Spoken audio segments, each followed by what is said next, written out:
Empezar a grabar. Entonces, cuando hablamos del sistema sensorial, nosotros tenemos que entender que las sensaciones son todas aquellas percepciones que nos permiten la comunicación con el medio externo. Estas percepciones son captadas por receptores especiales, las cuales se encuentran dentro de órganos sensoriales, que muchas veces son órganos con múltiples funciones.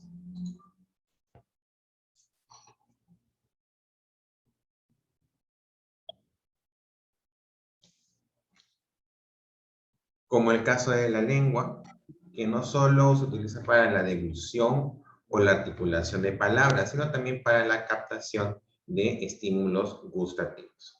El sistema sensorial está constituido por un conjunto de órganos que presentan receptores sensoriales, cuya función es captar estímulos externos e internos y transformarlos en impulsos nerviosos, para luego conducirlos al sistema nervioso central para su posterior interpretación.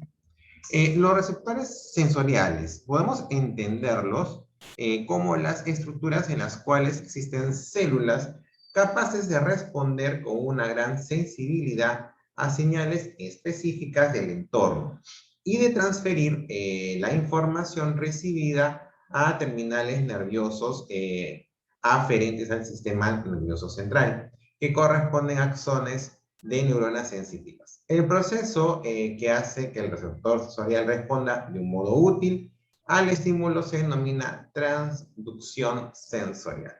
Los tipos de receptores son los fotorreceptores, que en este caso son energía electromagnética, ¿no? En este caso, la luz. Y lo podemos ubicar en el sentido de la vista. Los mecanorreceptores, que son aquellos que utilizan energía mecánica, como por ejemplo el estiramiento, la deformación, presión, vibraciones, ¿no? Cuyos receptores están en la piel, músculos, tendones, articulaciones, vesiculares, sentido del oído, vísceras huecas y varoreceptores aórticos y carotídeos. Los termorreceptores son aquellos que necesitan de energía calórica, ¿no? En este caso dependen, o en todo caso son los que perciben los cambios de temperatura, ¿no? Tenemos, por ejemplo, la piel y el hipotálamo. Y los quimiorreceptores son aquellos que, en este caso, utilizan energía química. En este caso pueden identificar las concentraciones de sustancias químicas, pH, presión osmótica, ¿no? Tenemos los receptores carotídeos, aórticos, gusto y olfato y osmoreceptores. Entonces vamos a ver un video que podamos, donde podamos ver con mayor detalle este sistema sensorial.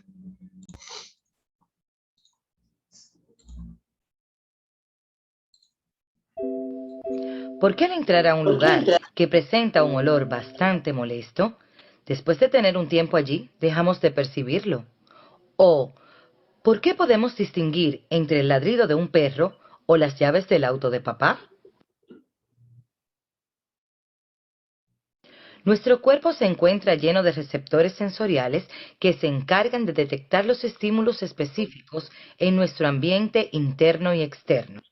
Estos estímulos se expresan como forma de energía, cada uno de forma diferente, como lo es la luz del sol o la presión de un pantalón que te aprieta.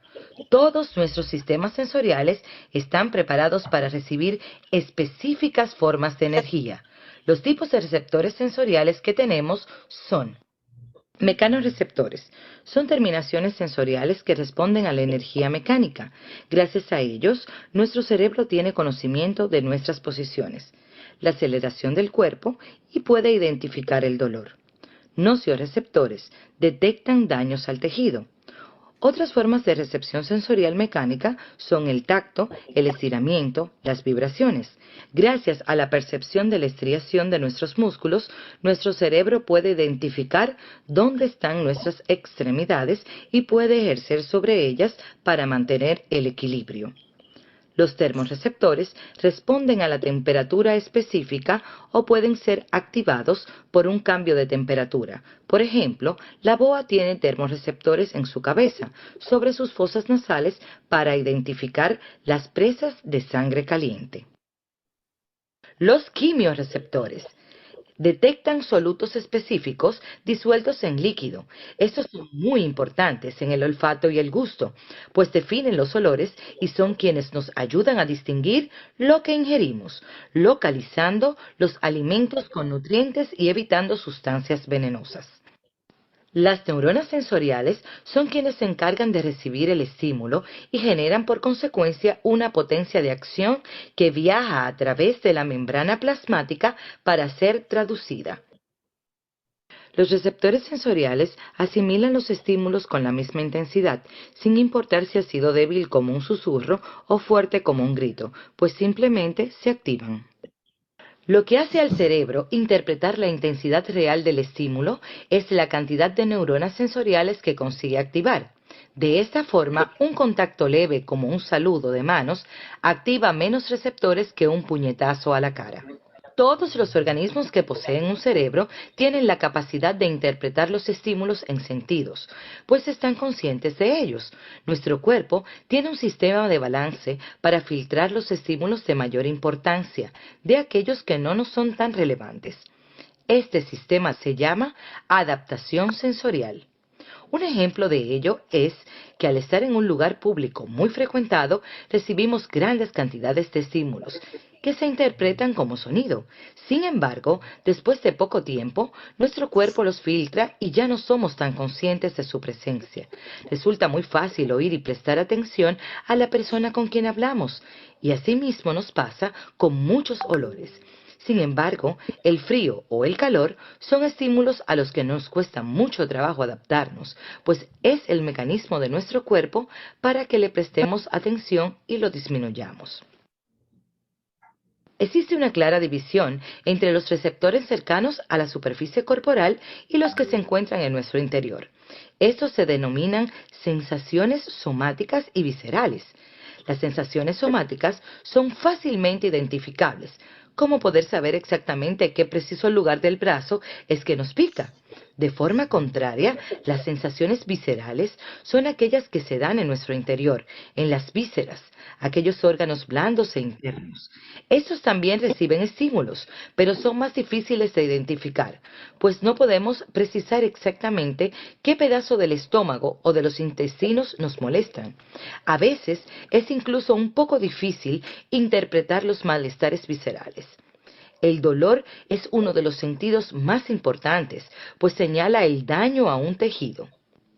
El dolor diferido es una mala interpretación de señales por parte del cerebro. Se puede confundir un dolor visceral por uno somático. El sentido del olfato se da gracias a la quimiorrecepción. Nuestros receptores olfativos detectan sustancias volátiles o solubles en agua. Nuestra nariz consta de 5 millones de receptores olfativos. El hocico de un perro, 200 millones. Los receptores envían la señal a dos bulbos olfatorios, quienes determinan químicamente el aroma del estímulo y envían la información al cerebro.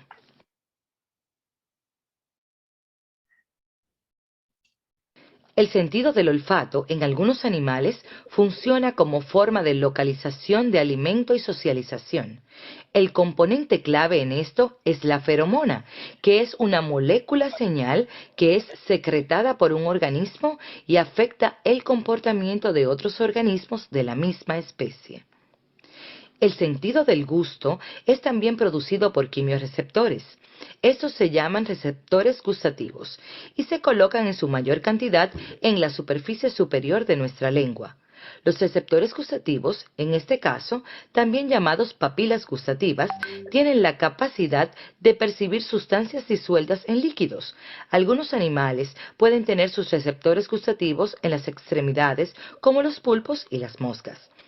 Todos los sabores que percibimos son en realidad una combinación de 5 recepciones químicas, que son glucosa y otros azúcares simples, dulce, ácidos, ácido, cloruro de sodio y otras sales salado, toxinas vegetales, incluyendo las alcaloides, amargo, y los aminoácidos como el glutamato, una mil.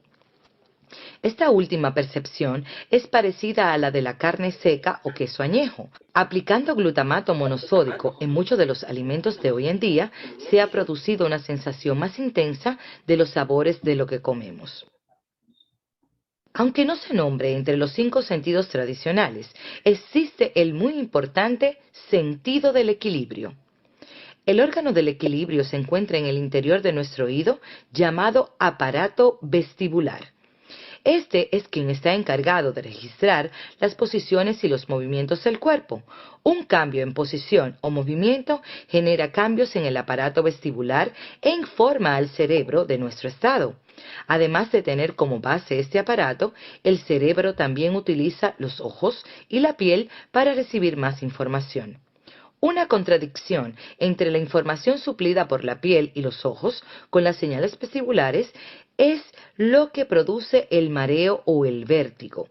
Por ejemplo, estar acostado en un carro hace que las señales vestibulares informen que hay movimiento, pero los ojos informan que estás estático, lo que provoca mareo.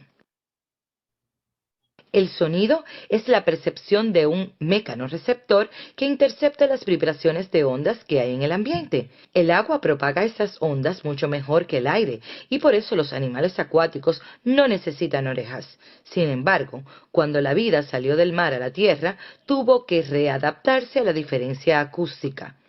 Por eso nuestro oído se divide en 3 partes: el oído externo, el oído medio y el oído interno. El oído externo es una especie de panel cartilaginoso cubierto en piel que está anatómicamente diseñado para percibir los sonidos del aire y hacerlos llegar al canal auditivo, que lleva al oído medio, quien amplifica y transmite las ondas del aire al oído interno. El tímpano es una pequeña membrana que transmite las vibraciones a los 3 minúsculos huesos que residen en el basioque que existe detrás de ella. El último de estos huesos se conecta con la ventana oval, quien divide el oído medio del interno. En el interior se encuentra el aparato vestibular, la cóclea, aparato lleno de líquido que en su membrana contiene el órgano de Corti, que funciona como mecanorreceptores. La membrana basilar y el nervio auditivo también se encuentran allí. Estos se conectan en ese mismo orden para hacer llegar la información detallada al cerebro del tipo de sonido, magnitud, tonos, etc. Las células que funcionan en el órgano de Corti como mecanorreceptores se ven afectadas cuando se les presenta con más de 90 decibeles, intensidad del sonido de una licuadora. Esto les puede producir la muerte. El ser humano nace con aproximadamente 300.000 de estas células y las vamos perdiendo con los años. La contaminación acústica nos hace perderlas con mayor rapidez. El sentido de la vista se desarrolla a través de los ojos, quienes poseen fotorreceptores que interceptan los estímulos luminosos que el cerebro interpreta como imágenes. La calidad de las imágenes se da gracias al lente, que es un cuerpo transparente que tiene la capacidad de tomar los diferentes rayos de luz y dirigirlos directamente a los fotorreceptores. Los animales presas tienen los ojos a ambos lados de la cabeza para abarcar más campo de visión, mientras animales depredadores tienen los ojos en el frente de la cabeza, lo que les proporciona la capacidad de percibir la profundidad, lo cual determina distancia. El ojo es la composición de muchas pequeñas partes que incluyen el iris, la pupila, el lente, la retina, el nervio óptico, entre otros. La pupila permite la entrada de la luz y la retina contiene los fotorreceptores. La imagen recibida por el ojo se presenta de manera invertida, sin embargo, vemos las cosas derechas. Eso se debe a la acción de la interpretación del cerebro. Para poder enfocar nuestra vista a un objeto que se encuentra a una distancia específica, bajo una cantidad de luz específica, pasan 2 cosas. Para filtrar la cantidad de luz necesaria para captar bien la imagen, los músculos del iris abren o cierran la pupila. Y para enfocar la distancia, el músculo óptico llamado coroides empuja o expande el lente para garantizar que los rayos luminosos sean dirigidos directamente a los fotorreceptores.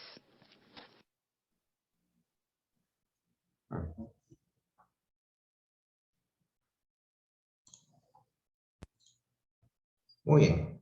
Entonces, estamos viendo en este caso que los órganos sensoriales están muy relacionados con los órganos de los sentidos, ¿ok? Entonces, aquí la expositora nos ha dado un detalle de los distintos órganos sensoriales, ¿no? Y sobre todo también algunos puntos muy interesantes, ¿no? Sobre en cuanto al cuidado y también en este caso algunos peligros, ¿no? Que pueden dañar nuestros órganos sensoriales. Bien, entonces vamos a ir definiendo en este caso cada uno de estos órganos sensoriales. Primero vamos a definir las sensaciones visuales, ¿no? Son un tipo de sensación especial cuyo receptor sensorial, los fotorreceptores, se ubican en el globo ocular. El globo ocular, en este caso, son dos órganos que se encuentran en las cavidades orbitarias del cráneo. Tiene un peso de 7.5 gramos cada uno y un diámetro antero-posterior de 25 milímetros. En cuanto a su estructura, se compone de tres túnicas concéntricas, de afuera hacia adentro: la túnica fibrosa, la túnica vascular y la túnica nerviosa. Además, contienen los medios refringentes. En el caso de la túnica fibrosa, es la túnica exterior del globo ocular, grueso y resistente. Se divide en córnea, la porción anterior, y esclerótica, la porción posterior. En el caso de la córnea, que se denomina como la ventana del ojo, es una membrana transparente y avascular que cubre la sexta parte anterior del ojo, del globo ocular. Se une a la esclerótica mediante el limbo. La esclerótica, que es la parte blanca del ojo, es una capa resistente, opaca y posterior. Cubre 5/6 partes posteriores del globo ocular. Está en contacto con la cápsula de Tenon, que la envuelve por fuera y en la cual se insertan los músculos oculomotores. En el caso de la túnica vascular, denominada también cúbea, es la capa media del ojo. Es una membrana de color oscuro. Está conformado por tres porciones: la iris, o el iris, que es en este caso el segmento anterior a la úvea. Se comporta como un diafragma muscular de forma circular. Presenta un agujero denominado pupila. Está colocado verticalmente entre el cristalino y la córnea, en medio del humor acuoso. Está constituido por los músculos esfínter de la pupila, ¿no? Inervado por fibras parasimpáticas, y el dilatador de la pupila, inervado por fibras simpáticas. El cuerpo ciliar es la zona intermedia y más gruesa de la úvea. Está constituido por el músculo ciliar y procesos ciliares. El músculo ciliar es inervado por fibras parasimpáticas y actúa en la acomodación del cristalino y los procesos ciliares, o sea, repliegues del tipo glándula. Se encargan de producir el humor acuoso. En el caso de la coroides, está situado entre la esclerótica y la retina. Ocupa las 2/3 partes posteriores del globo ocular. Está constituido por el tejido conectivo laxo, o denominado TSL. Contiene abundantes vasos sanguíneos que brindan irrigación a la retina y a la esclerótica. La túnica nerviosa, o llamada también retina, es la capa más interna. Está constituida por tejido nervioso especializado en captar estímulos luminosos y transformarlos en estímulos nerviosos. Fisiológicamente, la retina se compone de 10 capas superpuestas, dentro de las cuales se presentan 4 capas celulares que de afuera hacia adentro son el epitelio pigmentario, las neuronas fotorreceptoras, que contienen a los conos y bastones, las células bipolares y finalmente las células ganglionares. En esta túnica tenemos la fóvea, que es en este caso la porción más angosta de la retina, constituida solo por conos. Es la zona de mayor agudeza visual. El punto ciego, que es una mancha ciega o papila óptica, es la zona por la cual emerge el nervio óptico. Es insensible a la luz debido a que no posee fotorreceptores. Los bastones son estructuras cilíndricas de 40 a 60 micras de largo, importantes para la visión en blanco y en negro en condiciones de luz escasa. El número total es de 100 a 125 millones. La visión de los bastones se llama escotópica, que es en este caso la visión nocturna. Los conos son de forma cónica, el número aproximado es de 6 millones. Proporciona la visión del color y la agudeza visual.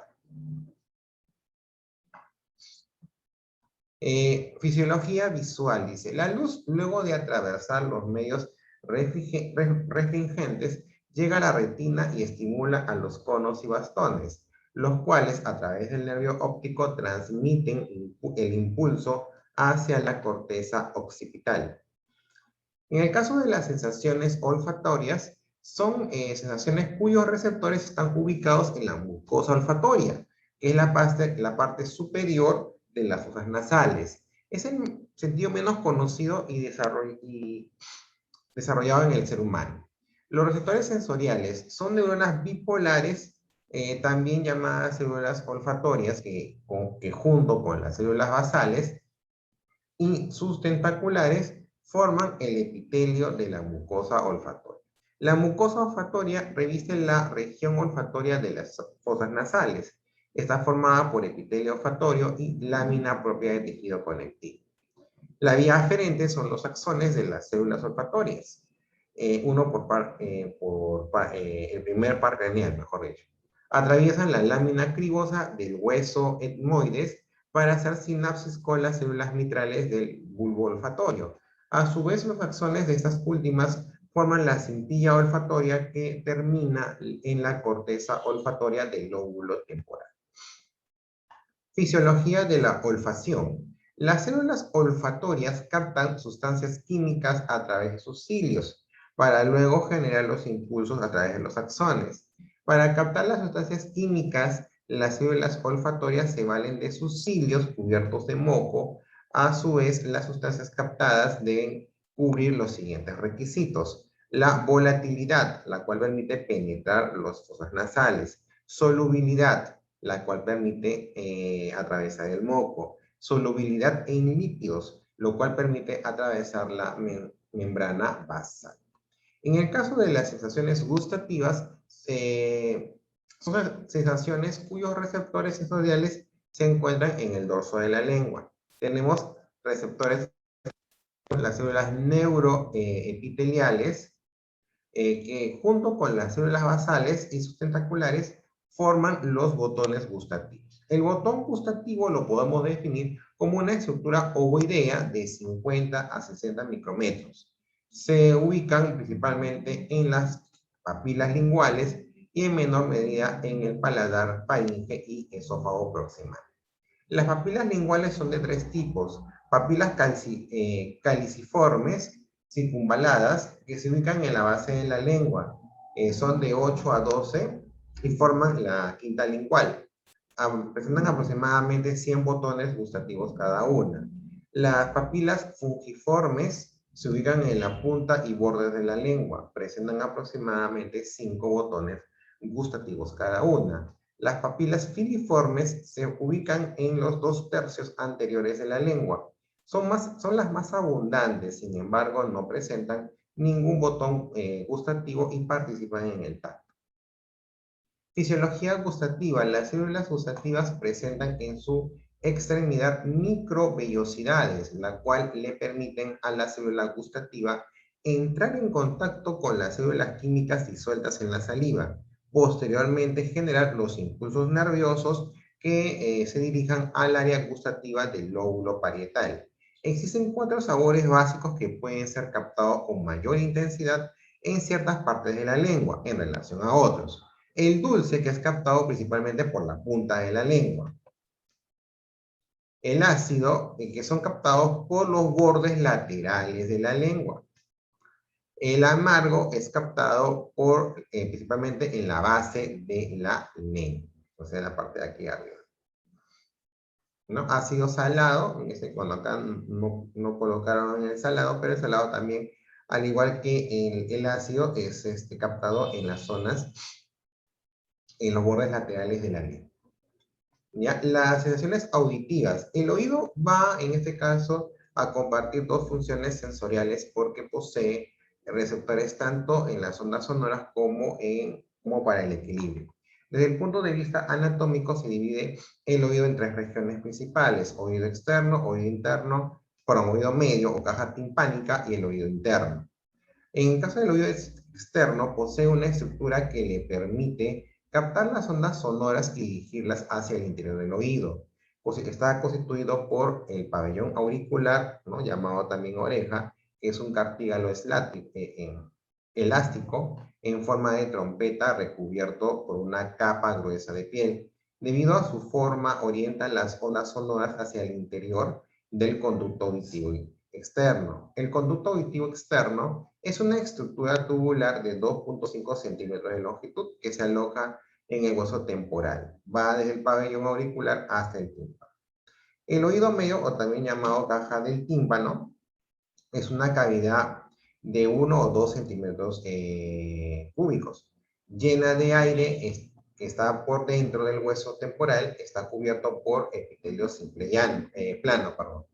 El oído medio se comunica con la nasofaringe a través del conducto de la trompa de Eustaquio. El oído medio presenta membrana timpánica. El tímpano es una membrana delgada, oval y transparente que se localiza entre el conducto auditivo externo y el oído medio. Su función es transmitir las vibraciones hacia la cadena de huesecillos. En el caso de la cadena de huesecillos, llamada también cadena osicular, son 3 en cada oído medio: el martillo, el yunque y el estribo, que forman una cadena contigua. El mango del martillo está adosado a la cara medial de la membrana timpánica. Su cabeza se articula con el cuerpo del yunque, que a su vez hace lo propio con el estribo. La trompa de Eustaquio, o llamada también tuba faringea, es un conducto de 3 a 4 centímetros de longitud que comunica el oído medio con la nasofaringe. Su función es equilibrar la presión de ambos lados de la membrana timpánica. El oído interno, también llamado laberinto, se encuentra en el espesor del peñasco temporal. Está formado por laberinto óseo, que está formado a su vez por una cavidad central, vestíbulo, en el que desembocan los 3 canales semicirculares, y de él parte un bulbo enrollado conocido como caracol.